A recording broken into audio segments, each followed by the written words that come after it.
Hello. I think this is working. I think I'm recording. So what we've done so far is we've talked just about the first couple of chapters of Genesis, and I'd like to review what we've talked about. We've read the first few chapters, and we've talked about two different ways of reading. One way of reading is to say this all makes sense in the order it's being presented. There is a story of creation. There is one story of creation. And there may be some discrepancies in order, but you can figure that out. You can explain those things. You can say, okay, chapter 2 all happened on Friday, on the sixth day, something like that. You can talk about chapter 1 is the ideal and chapter 2 is the reality. And all of those options are open to you. I respect all those things. I personally don't agree, but that doesn't matter. You should never feel like, you should write a paper and try to conform to anything that I think. I mean, like, God forbid you should do that. Everybody should express what what their brains and what their sensibilities are telling them. At any rate, what I showed you was that in chapter 1, and that's not the right one, hold on, I'm sharing screen and I'm doing this one. No, that's not the right one. I'm so bad at this, but I'm going to get better. How about this one? No, that's not the right one. Oh, here it is. Here it is. It was there the whole time. So I said in chapter 1, you have plants, and they do grow. You have plants and trees and everything like that. Then you have animals, and you have men and women both created in the image of God. In chapter 2, you have a male who will be called Adam, which comes from the word Adamah, which means ground. He's made not so much in the image of God, but he's from the dust of the earth, and God breathes the spirit of life into him. And then you have plants, and then you have animals, and then you have a female. And we had a very interesting discussion the other day, I guess that was yesterday, about is this an afterthought, or is actually showing females to be equal, and that'll be up to you to figure out. But you will find that in a lot of the things that I'm talking about and throughout this course, that I'm going to be showing you two different versions of the same story, or at least what I think are two different versions of the same story in the Bible. When I say I think, I don't mean just me. I mean modern critical scholarship.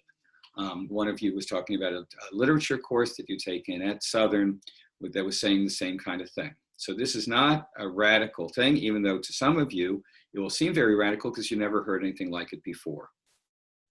And let's talk about assumptions. And the fancy word is theological assumption. Theological means stuff about God. The theological assumption is that the Bible is one book. I mean, this is one theological assumption. The Bible is one book. It is all of a piece. It is a unity, and it all comes from God. Who is the author of this book? God is the author of this book. And so therefore, if God is perfect, another assumption, and God authored this book, then the book is perfect. So the book cannot have any discrepancies. It cannot have any contradictions. If you see disorder or something like that, that can't be. And it's just up to you to figure it out. That's one set of assumptions. The other set of assumptions is that people wrote this book. And that different people at different times with different ideologies and different sensibilities and different beliefs wrote these different chapters or these different versions of the stories. And that, of course, they clash with each other. And they do contradict. Now, if you follow the second way of thinking, as I do, how do you read this Bible? What is chapter 1? What is chapter 2? So I would try this. Chapter 1 is about order. It's about God made the world, and God says that the world is good, and everything has meaning, and everything has purpose. it says, if it says in the beginning God, that means God was there before time. God is outside of time. And God came and created this world, and this world has a purpose. And just as every human being, Judaism would say, every one of you has a purpose in this world. You were brought into this world not as an accident or a physical act or something like that, but for a reason. So the world is here for a reason, and the reason belongs to God. And what is this world? Somebody like me would say the whole world's an experiment. And if the Garden of Eden, as I was explaining yesterday, is an experiment of what are human beings like, you know, God saying, I created these things, what are they going to do? Will they follow even one commandment? Maybe the whole earth is an experiment, just like the Garden of Eden. And the Garden of Eden is a metaphor, a kind of microcosm for the world. That God said, all right, I'm going to create a world and with human beings, and let's see what they can do. Are they going to kill each other? Are they going to destroy each other? Are they going to destroy the planet? Or are they going to live in peace and harmony? What are they going to do? So maybe this whole thing is an experiment. Maybe you're part of an experiment of God. And then if it works out, then we spread like Star Wars and Star Trek, you know, to all the other planets. I don't know. But it's an interesting question for me. All right, so the question still is there one story or two stories? And that's the paper you're supposed to be writing. So let me try to go push a little bit more on this. In chapter 4, Adam and Eve, now outside of the Garden of Eden, are going to have two sons. And their names are Cain and Abel. And let's see if I can find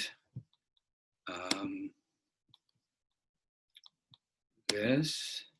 That's not it. Hold on. Here we go. Am I sharing the screen here? I have to share the screen. And I am sharing the screen like this. Good.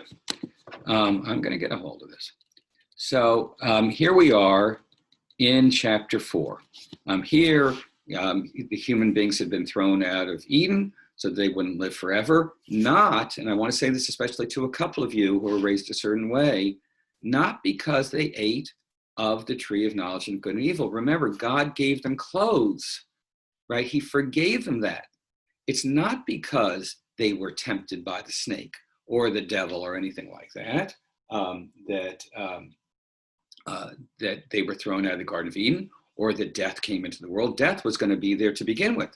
God wants to make sure there is death. That's why he throws them out.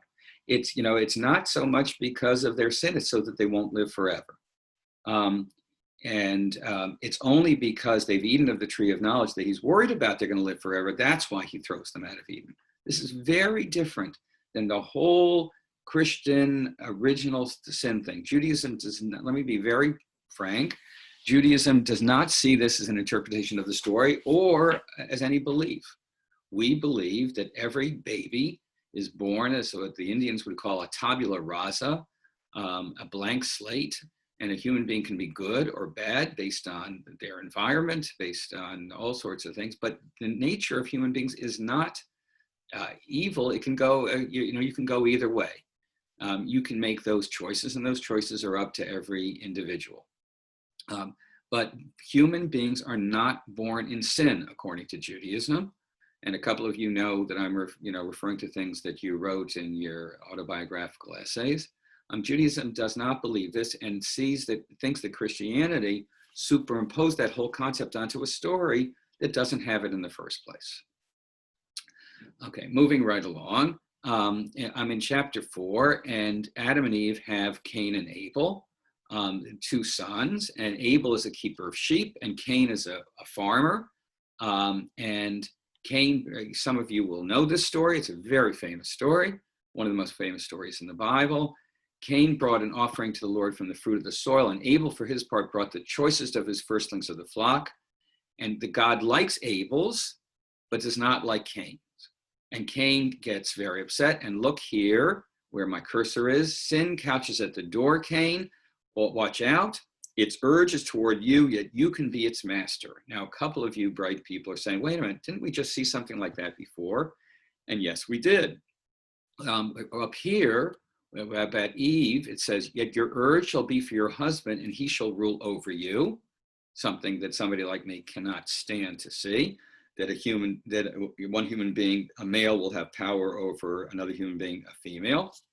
But here it's that you, as an individual, Cain, and all of us, sin is urging us to do sin, yet you can be its master. And there's a very famous book called East of Eden by John Steinbeck, a very famous novel, which is a rewriting of the Cain and Abel story in modern California. And they say that this word yet is the most hopeful word, that human beings can be the master over sin and over any evil that they want to do. Notice this next verse. Cain said it was Abel, and we don't have those words. The words are missing. This is one of the things I said to you in the first class, right? There are words that are missing in the Bible.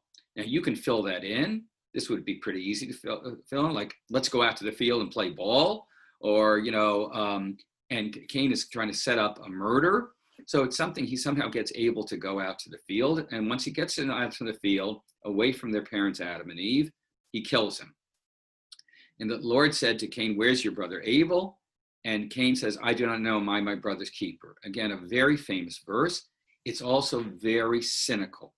He's saying, Abel is a keeper of sheep. Well, am I his keeper? It's really like a biting remark showing his jealousy of his brother. And God says, what have you done? Your brother's blood cries out to me from the ground. Okay, and you're going to now have to wander. So Adam was thrown out of the Garden of Eden, so he had to work, from the ground. He had to till the soil. And now Cain can't even do that. He's going to be a wanderer. Now watch this next part. Cain said to the Lord, my punishment is too great to bear, since you've banished me this day from the soil, and I must avoid your presence and become a restless wanderer on earth. Anyone who meets me may kill me. Who's he worried about? If you have Adam and Eve and Cain and Abel's dead, who's Cain worrying about? Who's going to kill Cain? If he goes away from Adam and Eve, are there no other human beings on earth, right? Unless we're not understanding how we're reading. So, you have in the papers that I've asked you to write, is there one story or two stories? What if it is one story? And let me try to do this for you. Men and women are created in chapter 1.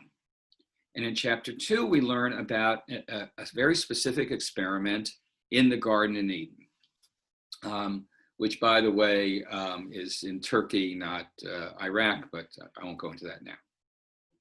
So now, of course, I lost my track. What if in this reading, in chapter 1, you have men and women plural, and they have spread out throughout the world as chapter 1 told them to do. And now in chapter 2 and 3, you have the Garden of Eden about these specific experimental people. And what if when Cain is going to have to leave because he's killed Abel and go out into the world, he's going to run into those men and women that were created in chapter 1.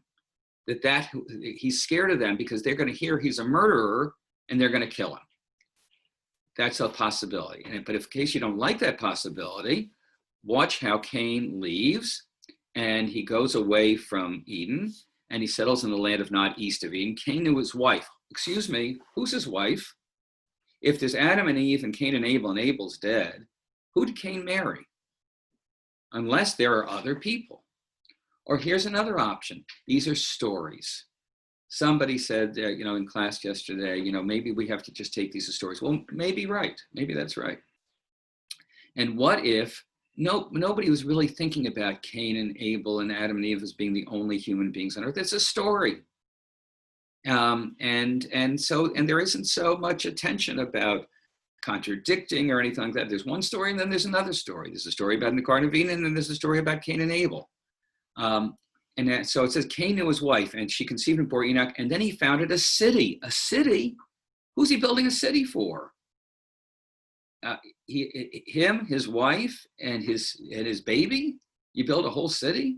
I'd build a hut, right? There must be other people. or we must be not reading this in a sophisticated enough fashion. Maybe we're reading too literally and too simplistically.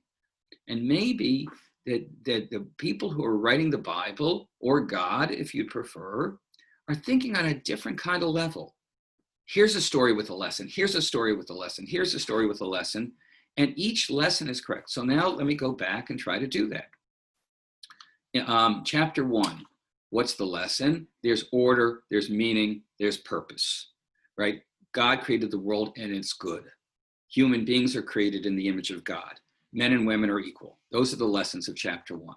Oh, and keep the Sabbath on the seventh day. Chapter 2, a whole different set of lessons. Human beings, if you give them one commandment, they'll break it. Men should rule over women. Men are going to have to work hard. Women are going to have pain in childbirth. Serpents are going to have to crawl on the ground. Human beings shouldn't live forever. A whole different set of lessons. Then here's the Cain and Abel story. There is sibling rivalry. Human beings are jealous of each other. That can lead to murder. The first murderer built the first city. A whole different set of lessons. And so maybe we have choices about those stories that we'll choose and those lessons that we'll choose. But my point would be, see how unmonolithic, see how pluralistic these texts are. And I'm saying these texts, T-E-X-T-S, not this text is. These texts are.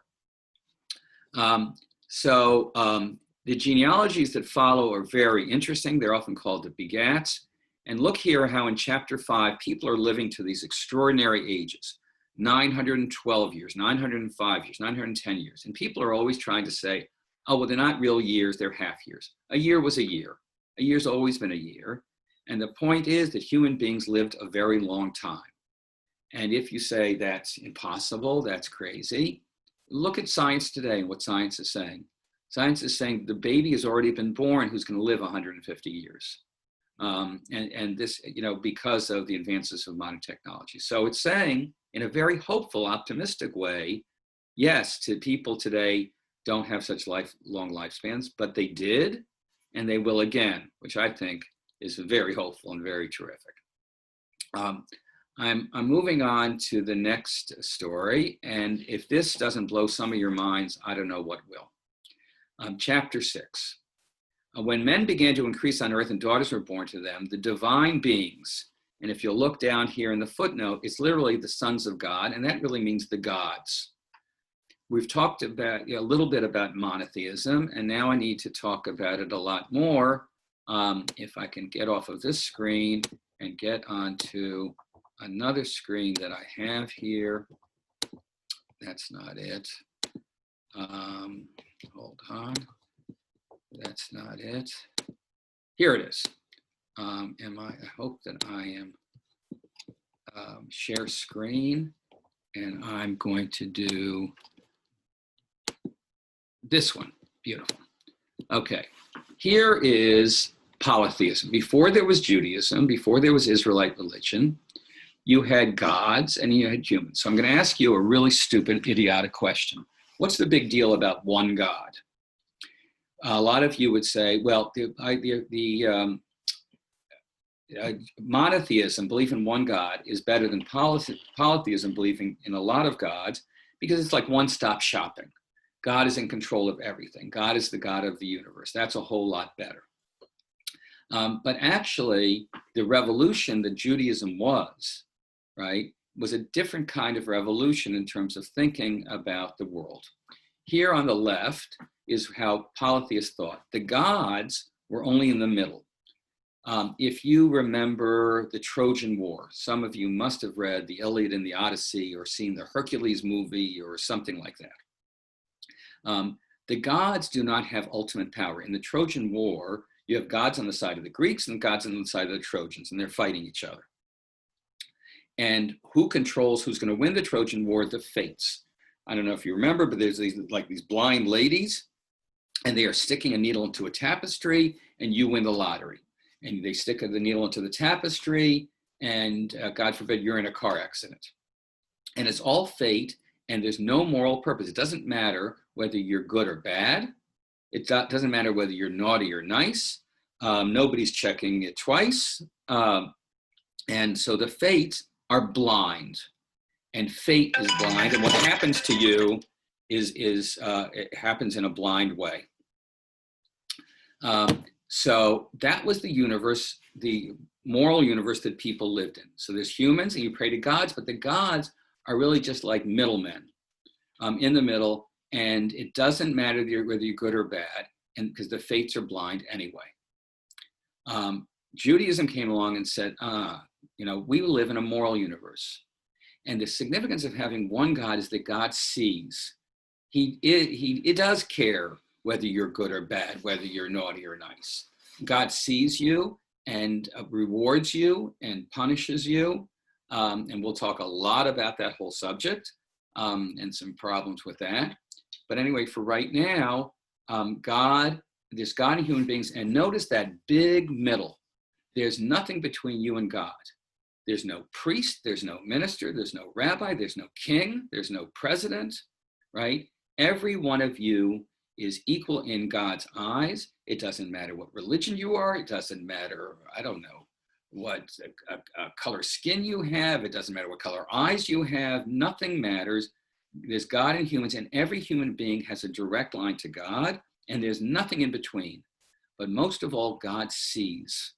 This is a different universe that the Israelites were living, the Jewish people were living in, than all the people who were polytheists. So it's not just a matter of they believed in idols, right? Or they worshiped idols, or they worshiped many gods, or they worshiped Apollo or Zeus or whatever it is. It's much more significant than that.